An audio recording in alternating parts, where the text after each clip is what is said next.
Hello good people, this is Fisher12 back with another exciting video for you guys today. As always, I apologize that there was no Raw review or Raw Let's Talk yesterday, 100% because I had lost my voice while being at Monday Night Raw, and my voice is still pretty gone today. I'm actually recording this SmackDown Live Wednesday morning because even Tuesday night after SmackDown, my voice was pretty shot, but for all intents and purposes, you guys know what time it is. Let's talk SmackDown. So the show started off with a Jinder Mahal promo to, I guess, celebrate India's Independence Day.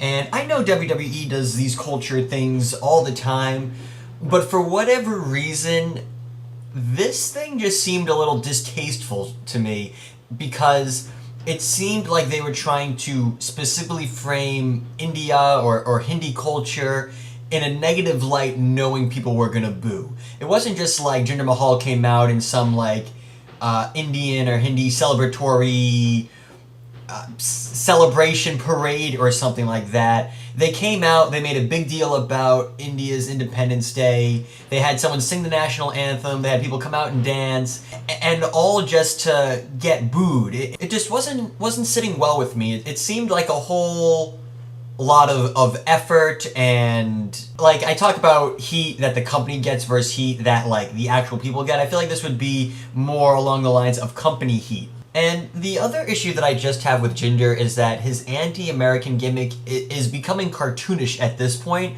because he just does the same promo, how everyone is booing him because he looks different and he can talk different, and it's like, no one is booing you because you're Indian and you look different. Everyone is booing you because of other reasons. Either they think you're bad or they think you're boring or something. No one is booing you for a cultural or racial reason, and everyone knows it. It's like it's coming to the point where he's so bad at trying to make people think that that's what the reason is, that it's like the equivalent of people trying to convince you that Jason Jordan is actually Kurt Angle's son. Like, both are just so equally unbelievable. I will say though, Nakamura is excellent. He just has so much charisma, and he doesn't even need to like really be saying anything. He can just be like, SummerSlam, and everyone's gonna be like, oh my god, SummerSlam, cheer, rah rah rah. But I just always get a kick out of his promos. Next we had Becky Lynch versus Natalya. This match was nothing special. It was really just to put over Natalya before SummerSlam, and they did that. Ellsworth did come out with Carmella, and he had a nice line saying, whoever wins, you lose. And I feel like that's a pretty strong allude to a cash-in at SummerSlam, or at least some sort of fake-out maybe during the match as a distraction. There'd definitely be some sort of play into the cash-in at SummerSlam, I think, just based off that line. Then we had Rusev versus Chad Gable in our weekly repeat match. You can't have an episode of Raw or SmackDown without getting a match that you saw last week. And again, this was a nothing match. I almost didn't get it. They didn't even really have the match, or they did. They both got counted out because Rusev just was destroying Chad Gable. But it just didn't really make sense if the whole point was to add heat or elevate or move forward the Randy Orton and Rusev feud. Why not just have Rusev like sort of do what ended up happening? Why don't have Rusev just come out for an entrance, say one word, and then get RKO'd immediately? Why do this like beat up Chad Gable thing? Like, it just seemed unnecessarily to bury Chad Gable. I mean, maybe being on TV and getting buried is better than not being on TV at all, you know, at least you're being used, but it just seemed like if this was going to be a nothing, pointless match, why'd you gotta do it to Chad Gable, man? Why? That's really what it boils down to for me. I just didn't want to see them bury Chad Gable. Then we had the AJ Styles apology, and first thing he does is call out Shane McMahon, and Shane McMahon says, no apology needed, but if you put your hands on me while I'm a ref, I'm going to beat you up. That's not an exact quote, that's more of a summarization. So I definitely think that will allude to AJ definitely hitting Shane McMahon at SummerSlam and then having them have some sort of fight. One thing I did call last week was that KO, or Kevin Owens, was going to end up attacking or accidentally kicking Shane this week. So I was right with that prediction. So I think what that's to play up is sort of this middle ground. They both attack Shane, and Shane's made it clear that if you attack me, I'm going to attack you. So I either see two possibilities coming out of this. I either see both of them attacking Shane and Shane having to beat each one of them up at some point, or just Kevin Owens attacking Shane to further their storyline that's supposed to... Well, there's a bunch of rumors going around. They were supposed to have a match at WrestleMania. Now it's looking like they may have a team versus team at Survivor Series. Whatever it is, it might just be to elevate the Shane and Kevin Owens feud. So we'll see come SummerSlam. And then we had the New Day versus the Usos in our giving away a pay-per-view match for free on TV match. And I guess the whole point was... I don't know, the Usos got the hot booking, so because it's the go-home show, more likely than not, the New Day are going to retain.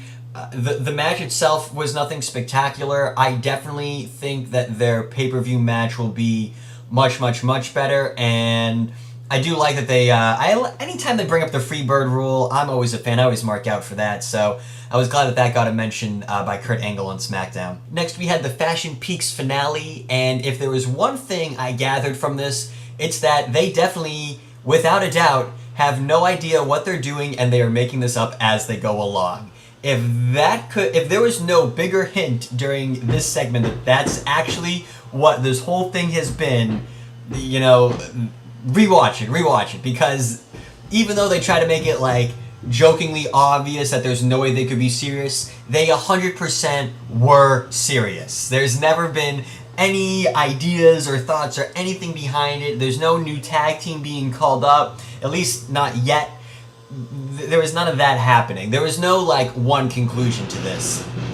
Now, what I think they're going to do is I think they're going to turn this into a weekly mini-series. So I think maybe there'll be some story that'll take place over 2 or 3 weeks, and then there'll be some sort of resolution, and maybe that will turn into a match, maybe it won't, but I think we're just going to see a lot more of these Fashion Peak episodes that have smaller plots in them, as opposed to there being one gigantic plot that's carrying over several weeks. Lastly, we had our main event, John Cena versus Jinder Mahal, and I had a feeling that since they announced this match that something fishy was going to happen, because neither one of these people can afford a loss on the go-home show going into SummerSlam.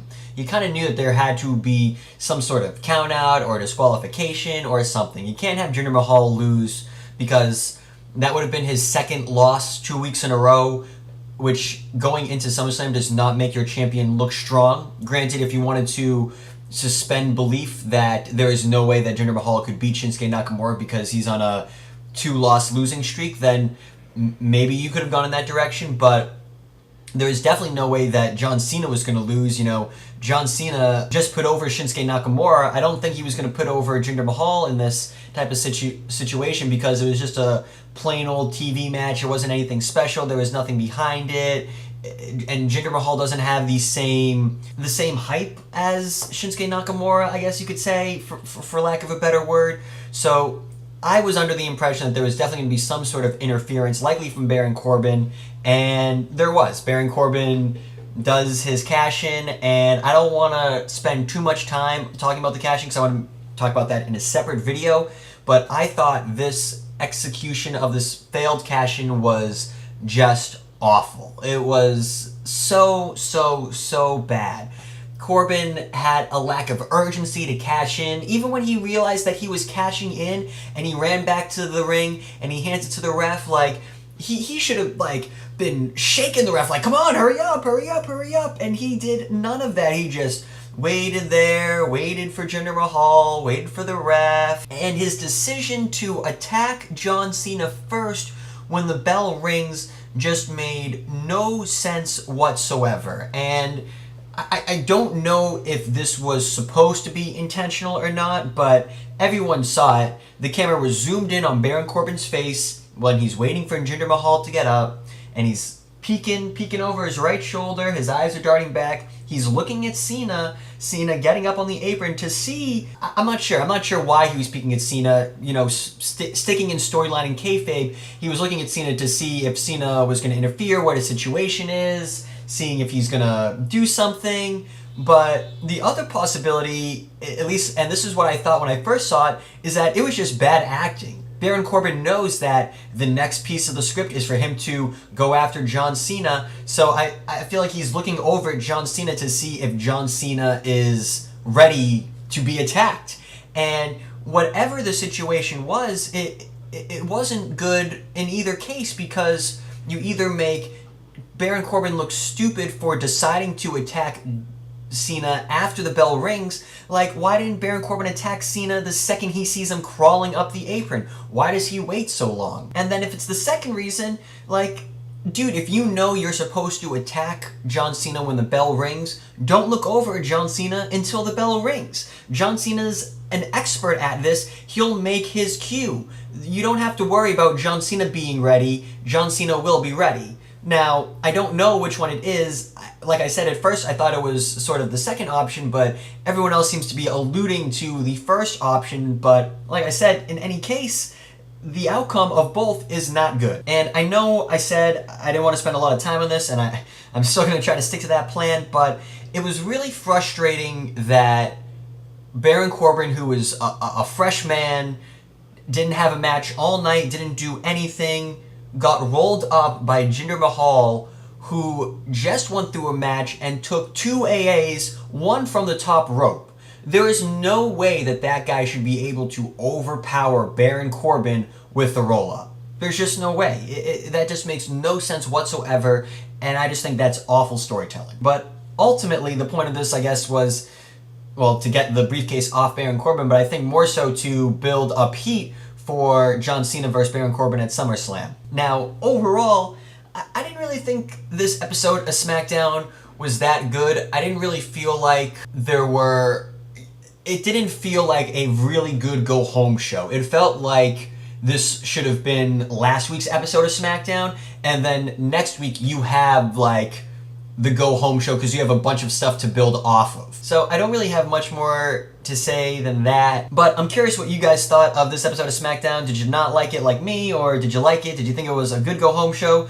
Let me know in the comments down below. And that will unfortunately bring us to the end of today's video, so if you enjoyed it, make sure to leave a like, and if you'd like to see more videos like this, then go ahead and click on that subscribe button. This Friday, I'm going to come out with my SummerSlam predictions video, so you definitely want to be subscribed for that. But other than that, guys, hope you enjoy the rest of your day, and take care.